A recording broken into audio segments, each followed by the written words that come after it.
มื้อนี้ก็สิพากันไปห้านค้าเปิดใหม่ตรงข้ามเถียงนาทุกคนเอ้ยผู้ลิงติ่งลิงติ่งไปแล้วเด็กน้อยหันไปไวคักปันหยังเพิ่นฮู้ว่าเขาขายเครื่องขายของนี่หันไปที่ลี่แล้วเบาเด็กน้อยเพิ่นนะเขาจะเปิดห้านใหม่จะขายขายพวกตำอีหยังต่างๆนะพี่น้องเพราะว่าทางเส้นนี้มันจะเป็นทางเข้าหมู่บ้านกับเจ้าลูกค้าเพิ่นกับคนในหมู่บ้านของเพิ่นนั่นแหละออกมากินหน้าข่อยนี่จะอยู่อันใกล้กับหมู่บ้านกับเจ้าก็บ่ใกล้ปานใดประมาณโลกว่า2โลพุ่นล่ะพี่น้อง แต่ว่าอันเจ้านี้เราจะมาปลูกเฮือนอยู่นี่แล้วก็เลยห้านเปิดใหม่ขายขายตำนั่นตำนี่พวกก๋วยจั๊บพวกอิหยังนะขนมเด็กน้อยก็มีเล็กน้อยแล้วก็น้ำดื่มน้ำอัดลมน้ำส้มน้ำดื่มละล่าหรือว่าเบียร์หรือน้ำแข็งเพิ่นก็มีเนาะเด็กๆก็มาแล้วก็จัดขนมคนละ2ถุงแล้วกันผู้หนึ่งเอาน้ำอัดลมผู้หนึ่งเอาน้ำส้มทุกคนเอ้ยส่วนข่อยเองก็สั่งข้าวเปียกไป2ถ้วยเนาะกินผู้ละถ้วยแล้วก็สั่งใส่ถุงมื้อให้พ่อเพิ่นกินอยู่เที่ยงนาพร้อมถุงหนึ่ง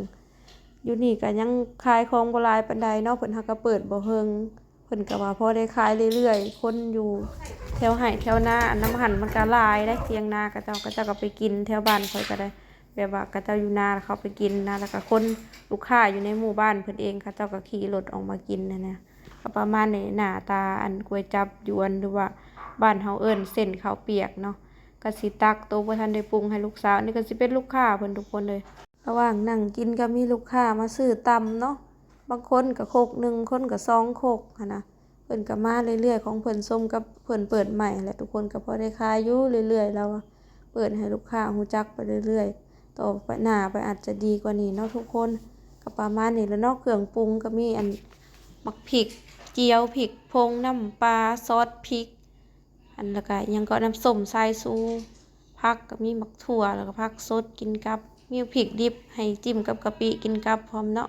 ถ้วยละ25,000กีบกับหัวจักบาทคือกันทุกคน25,000กีบนะคู่มื้อนี้ราคาถูกกว่านี้ก็ค่อนข้างจะหายากแล้วเนาะก็อาจจะมีถ้วยละ20ก็จะอาจจะมีคือกันเนาะแล้วแต่บางหมู่บ้านนะแต่แถวนี้ก็คือ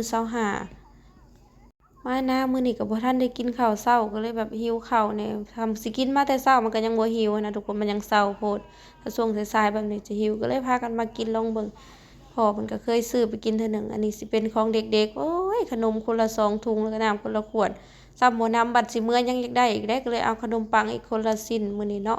อันนี้สิเป็นลูกค้าน้อยย่างลัดป่าลัดดงมาคอยลัดอยากฮู้ว่าพี่น้องตอนเห็นเพิ่นมากินแล้วก็ย่างมื้อเที่ยงนา